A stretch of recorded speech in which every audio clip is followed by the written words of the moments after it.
അപ്പൊ അങ്ങനെ ഉള്ളത് കൊണ്ട് തന്നെ എന്താന്ന് വെച്ച് കഴിഞ്ഞാൽ എനിക്ക് 2 പ്രാവശ്യം മറ്റോ ഡേറ്റ് മാറിയപ്പോൾ ഞാൻ പറഞ്ഞു, എടാ എനിക്ക് ഓഫീസിൽ പ്രശ്നം വരും, കാരണം ഇത് ഞാൻ ലീവ് ഇങ്ങനെ ഒരു പ്രാവശ്യം കൊടുക്കും, ക്യാൻസൽ ചെയ്യും, വീണ്ടും മാറ്റും. അവിടെ ഒരു ഓസ്ട്രേലിയക്കാരൻ സിഇഒ ഉണ്ട്, ഇപ്പൊ അദ്ദേഹം ഇല്ല, ഇപ്പം അദ്ദേഹം മാറി പുതിയ ആൾ വരിക. അപ്പം സിഇഒ ഉണ്ട്. അപ്പൊ പുള്ളിയുടെ അടുത്ത് നമുക്ക് 2 തവണയൊക്കെ Malayalam cinema is not right എന്നൊക്കെ പറഞ്ഞിട്ടൊക്കെ നമുക്ക് Malayala cinema changes dates like anything I don't know എന്നൊക്കെ പറഞ്ഞിട്ടൊക്കെ പറയാം. പക്ഷെ ഇത് കഴിഞ്ഞിട്ട് 2 തവണ കഴിയുമ്പം don't go for Malayalam cinema.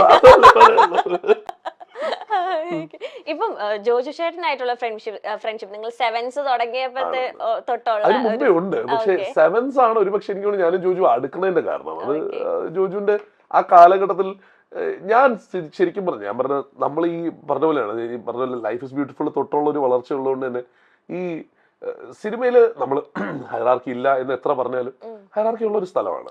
അതിനകത്ത് ഈ പറയുന്ന പുതിയ ആർട്ടിസ്റ്റുകൾക്ക് കൊടുക്കുന്നതോ അല്ലെങ്കിൽ ജൂനിയർ ആർട്ടിസ്റ്റുകൾക്ക് കൊടുക്കുന്ന വാല്യൂ അല്ലെങ്കിൽ ഈ സൈഡ് ആർട്ടിസ്റ്റുകൾക്ക് കൊടുക്കുന്ന വാല്യൂ എല്ലാ മെയിൻ ആർട്ടിസ്റ്റിനും കൊടുക്കുന്നത് നമുക്ക് എല്ലാവർക്കും അറിയാം. നമ്മൾ ഇതെല്ലാം അനുഭവിച്ചിട്ടുള്ളതുകൊണ്ട് നമ്മളെല്ലാം കണ്ടിട്ടുള്ളതുമാണല്ലോ. അപ്പോൾ ജോജുവിന് അവിടെ കിട്ടിയിട്ടുള്ള, ഇപ്പൊ ഞാൻ പറഞ്ഞ ജോജു ഇതായിട്ട് വരുമ്പോൾ ബാക്കിയുള്ളവരുടെ കൂട്ടത്തിലല്ല എന്നൊക്കെ ഉള്ളൊരു ഫീലിംഗ് പലപ്പോഴും ഉള്ളത്. പക്ഷെ നമുക്ക് അത്രയും വർഷമായിട്ട് അറിയാനുള്ളത് നമ്മൾ കൂടെ ഇത് ചെയ്യണല്ലോ. അപ്പോൾ അന്ന് നമ്മൾ ഒരുമിച്ച് നമ്മളെല്ലാവരും ഒരു ഗ്യാങ് ആയിട്ട് വന്നു. അന്ന് ആസിഫ് ചാക്കോച്ചനൊക്കെ ഉണ്ട് ആ പടത്തില്, നിവിനുണ്ട്. അപ്പോ ഇവരെല്ലാരും, അതേസമയം ചാക്കോച്ചനും ആസിഫ് അപ്പോഴേ സ്റ്റാർസ് ആണ്, നിവിനും നമ്മളൊക്കെ ഒരു മറ്റേ ഇത് ഇതൊന്നേ ഉള്ളു. അപ്പൊ അങ്ങനെ അപ്പൊ എല്ലാരും ഒരു ഗ്യാങ് പോലെ ആയി. ആസിഫും ഒക്കെ എല്ലാരും നമ്മളെല്ലാവരും ഒരുമിച്ച് ഒരു ഗ്യാങ് പോലെ. ചാക്കോച്ചൻ പിന്നെ അറിയാലോ എല്ലാവരുമായിട്ടും അത്രയും അടുപ്പമുള്ള, അങ്ങനെ തുടങ്ങിയൊരു ബന്ധമാണത്.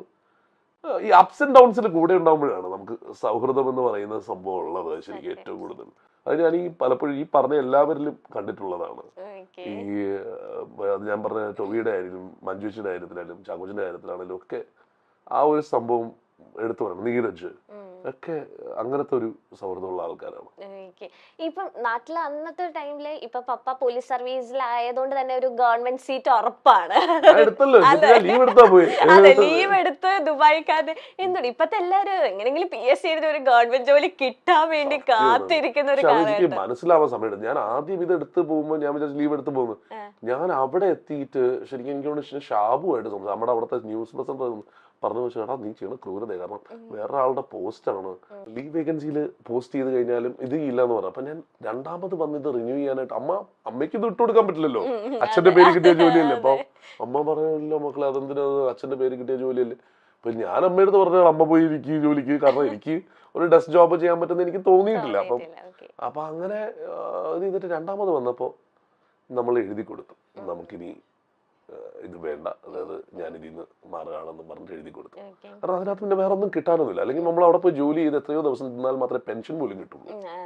ദുബായിൽ ചെന്നിട്ട് എന്തോ പോലീസ് സർവീസിൽ എന്തോ ജോയിൻ ചെയ്തു, അത് ഇങ്ങോട്ടേക്ക്. ഓക്കെ ഓക്കെ, ഞാൻ നാട്ടിൽ വെച്ച് ചെയ്ത കാര്യങ്ങളാണ്. ഓക്കെ, അതിനുശേഷം പോയിട്ട് ഇടയ്ക്ക് വെച്ച് ലീവ് എടുത്ത് അവിടെ നിന്ന് വന്നിട്ടാണ് എഴുതി കൊടുത്ത് ലീവ് കൊടുത്തത്. ഓക്കെ, ഇപ്പം സ്ഥിരമായിട്ട് ഞങ്ങൾ പ്രേക്ഷകരുടെ ശബ്ദത്തിലൂടെ ഇഷ്ടപ്പെട്ടിരുന്ന ആളെ ഞങ്ങളെ എല്ലാരും മനസ്സുകൊണ്ട് അംഗീകരിച്ച കോമഡി ഉത്സവം അല്ലെ, അതൊരു ബ്രേക്ക് ത്രൂ തന്നെയായിരുന്നു.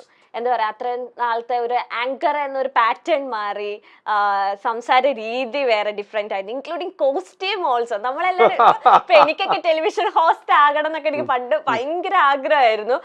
എന്ന് വെച്ചാൽ ആങ്കറിന്റെ ultimate the end is television. ടെലിവിഷനിൽ പോയാൽ നമ്മൾ ആങ്കർ ആയി പൂർത്തിയായി ഒരു ചിന്താഗതി എപ്പോഴും ഉണ്ട്. എന്ന് വെച്ചാൽ അതിന്റെ എൻട്രി ലൈക്ക് നല്ല കളർഫുൾ ഡ്രസ് ഇട്ട് കറങ്ങുക, കേറി വരുന്നു, ഡാൻസ്, പൂത്തിരി കത്തിക്കല, അങ്ങനെയൊക്കെയാണ് ആങ്കറിന്റെ മനസ്സിലായി. പക്ഷെ കോമഡി ഉത്സവം എൻറ്റയർലി ഡിഫറെന്റ്, ഇൻക്ലൂഡിങ് കോസ്റ്റ്യൂമിന്റെ കാര്യത്തിലൊക്കെ ഭയങ്കര ഡൗൺ ആയിട്ട് വന്നു. മിഥിലാജിന്റെ കോൺസെപ്റ്റ് ആണ്, ഡയറക്ടർ മിഥിലാജാണ്. മിഥിലാജാണത്, അങ്ങനെ ഒരു ചിന്ത വന്നത് മിഥിലാജിനാണ്. അതായത് മിഥിലാജ് പറഞ്ഞത് നമ്മള് പണ്ട് കളിയാക്കി പറയുന്നത്, നമ്മൾ പറയും ഇത് കുടുംബശ്രീ ആൾക്കാർക്ക് വേണ്ടിയിട്ടുള്ള ഷോ ആണ്, ഇത് നമ്മൾ ബാക്കിയുള്ളവർക്കും നമ്മൾ ഉദ്ദേശിച്ചിട്ടില്ല. അപ്പൊ നമ്മൾ അവർക്ക് വേണ്ടിയിട്ടുള്ള ഇതായിട്ടായിരിക്കും നമ്മൾ ആ രീതിയിലായിരിക്കും പോവാ. നമ്മളെ കുടുംബശ്രീക്കാരെ പോലെ തന്നെയായിരിക്കും നമ്മളെല്ലാം ഇത് ചെയ്യുന്നുണ്ടെന്ന് പറഞ്ഞിട്ട്, അപ്പൊ അവര് നമ്മൾ അത്രയും സാധാരണക്കാര് എന്നുള്ള രീതിയിലാണ് പറയുക. നമ്മൾ അവരെ ഒരുമിച്ചായിരിക്കും നമ്മൾ ഇത് ചെയ്യുന്നുണ്ടാവുക എന്നൊക്കെ പറഞ്ഞപ്പോൾ നമുക്ക് ശരിക്കും ഫീൽ ചെയ്തു. കാരണം എന്ന് വെച്ചാൽ അവിടെ വന്നിട്ടുള്ള ആൾക്കാരുടെയൊക്കെ ബുദ്ധിമുട്ടുകൾ മുഴുവൻ നമ്മൾ കണ്ടിട്ടുള്ളതാണ്.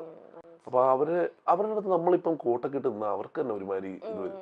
ഞാൻ ചില ആൾക്കാരൊക്കെ പറഞ്ഞു, അപ്പം എൻ്റെ അടുത്ത് പറഞ്ഞിട്ടുണ്ട് ഈ ഇതിന് വേണ്ടിയിട്ട്, ചേട്ടാ ഇത് ഒരു നല്ല റെഡ് ഷർട്ടുള്ളൂ അതുകൊണ്ട് അത് ഇട്ടിട്ട് വന്നേ, അതും അപ്പൊ ചിലപ്പോ നമുക്ക് കളറ് അവിടെ പ്രശ്നം ഉണ്ടാവുമല്ലോ, അപ്പൊ അത് മാറ്റാൻ പറയാം ചേട്ടാ ഒന്ന് പറയൂ എന്ന് ചോദിക്കുമ്പോ ഒക്കെ നമുക്കറിയാം ഇതിന്റെ സാഹചര്യം എന്താണെന്നുള്ളത്.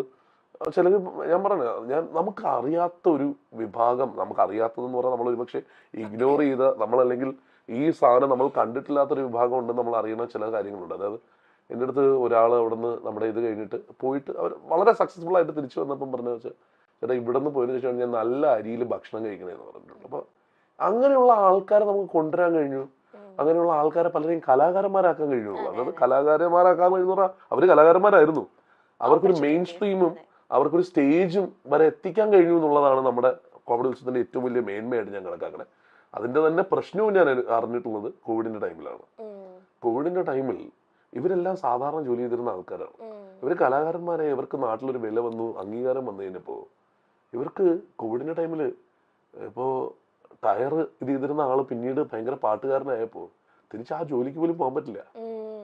അവര് ഓൾറെഡി അവിടെ നാട്ടിൽ നല്ല പേരെടുത്ത ഇതായിട്ട് അപ്പൊ അവർക്ക് തിരിച്ചു നിന്നിട്ട് പിന്നെ ടയറിന് പണി എടുക്കാൻ പറ്റില്ലല്ലോ. പക്ഷെ പുള്ളി പറഞ്ഞത് മറ്റേ വീട് പണിയുടെ ഇതിന്റെ പൈസ ഇടാൻ ആൾക്കാര് എവിടെ നിർന്ന പൈസയാണെന്ന് ചോദിക്കില്ലല്ലോ കേട്ടാന്നാണ് പറയുന്നത്. അത് അങ്ങനെ ഒരു ഭയങ്കര പ്രശ്നമുണ്ട്. അപ്പൊ അതേ പറഞ്ഞേ കലാകാരന്മാരാവുന്നതിന്റെ പോസിറ്റീവും നെഗറ്റീവും ഞാൻ വളരെ കൃത്യമായി കണ്ടിട്ടുള്ളത് കോമഡി ഉത്സവത്തിലാണ്. അവിടുന്ന് ഏതെങ്കിലും കലാകാരന്മാർക്ക് ദുബായിലേക്ക് ഷോ അങ്ങനെ നമ്മുടെ ഹോൾ ഈവൻ നമ്മുടെ ഫസ്റ്റ് ഈ പറയുന്ന പല ഷോസും നമ്മള് ആ കാലഘട്ടം നമ്മള് മാർക്കറ്റിംഗ് ആയിട്ട് ആൾക്കാർക്ക് മനസ്സിലായിട്ടില്ലായിരിക്കും. പക്ഷെ എന്തായാലും എന്താ വെച്ചാൽ നമ്മൾ അന്നൊരു പരിപാടി ചെയ്തിരുന്നു. നമ്മള് ഉദ്ഘാടനം ഒരു പാക്കേജ് ആക്കി കൊടുത്തിരുന്നത് എന്താന്ന് വെച്ചാൽ ഈ ഞാനും മിഥിലാജും നമ്മുടെ ഒരു ഹോൾ സെറ്റ് ഓഫ് ആൾക്കാരുണ്ട്. അപ്പോ നമ്മൾ അവിടുത്തെ അൽമദീനയൊക്കെ ഇനോഗ്രേഷൻ എങ്ങനെയാന്ന് വെച്ചാൽ നമ്മൾ ഇത്രയും പേര് വരും.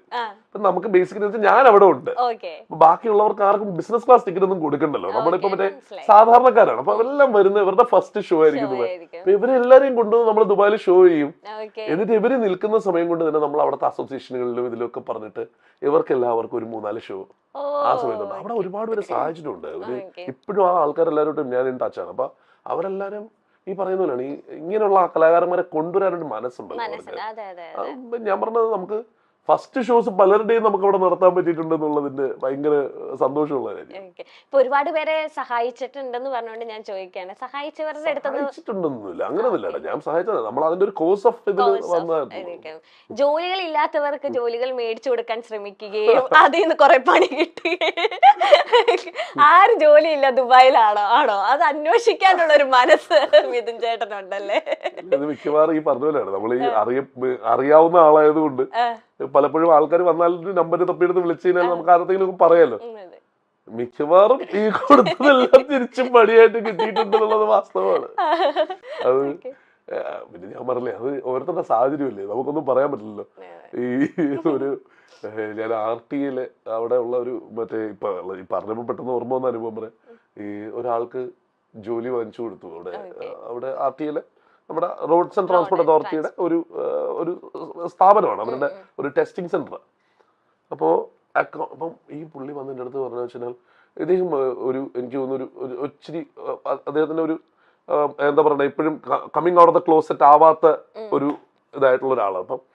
പുള്ളി ഒരുപാട് നമുക്കറിയാലോ ഒരുപാട് നമ്മുടെ ആൾക്കാരുടെയും പലരുടെയും നേച്ചർ വെച്ചിട്ട് കളിയാക്കലുകളും ഇതുമൊക്കെ ഉണ്ട്. അപ്പൊ പുള്ളി ജോലി ചെയ്യാൻ ചെല്ലുമ്പോഴൊക്കെ ഭയങ്കരമായിട്ട് ഇത് ചെയ്യുന്നൊക്കെ. അപ്പൊ എൻ്റെ അടുത്ത് വന്നിട്ട് പറഞ്ഞു ചേട്ടാ എനിക്കൊരു ഇങ്ങനെയാണ്, അപ്പൊ ഇതാണ് ഞാൻ അക്കൗണ്ട്സ് ഇതാണെന്നൊക്കെ പറഞ്ഞിട്ട് ഇത് ചെയ്തു. അപ്പൊ നമ്മുടെ ഫ്രണ്ട് സുധി എന്ന് പറഞ്ഞിട്ട് സുധിയെ വിളിച്ചു പറഞ്ഞു. സുധി പറഞ്ഞു നമുക്ക് നോക്കാമെന്ന് പറഞ്ഞിട്ട് അങ്ങനെ അവിടെ കയറി. പുള്ളി ഇതെല്ലാം ഓക്കെ ആയി, പക്ഷെ പുള്ളിയുടെ ജോലിയും കാര്യങ്ങളൊക്കെ ഓക്കെ ആയി. പുള്ളി ഒരു ദിവസം രാവിലെ ഈ പറഞ്ഞ പോലെ നമ്മുടെ ആൾക്കാർ അവിടെ ആയാലും കളിയാക്കലുണ്ടാവില്ല, ഒരു ദിവസം രാവിലെ എല്ലാവരും ഇത് ചെയ്തെന്ന് പറഞ്ഞിട്ട് ഒന്നും പറയാതെ പൂക്കളഞ്ഞു. അവിടുത്തെ അക്കൗണ്ട്സ് മുഴുവൻ എൻട്രി ചെയ്തിട്ടില്ല, ഇതിന്റെ പൈസ എവിടെയെന്ന് കണക്കില്ല, ഇതില്ല. അപ്പൊ നമ്മുടെ ഫ്രണ്ട് പ്രശ്നത്തിലായി, കാരണം പുള്ളി പറഞ്ഞിട്ട് കൊടുത്ത ജോലിയല്ലേ. അങ്ങനെയൊക്കെയുള്ള ഒരുപാട് അവസ്ഥകൾ ഉണ്ടായിട്ടുണ്ട്.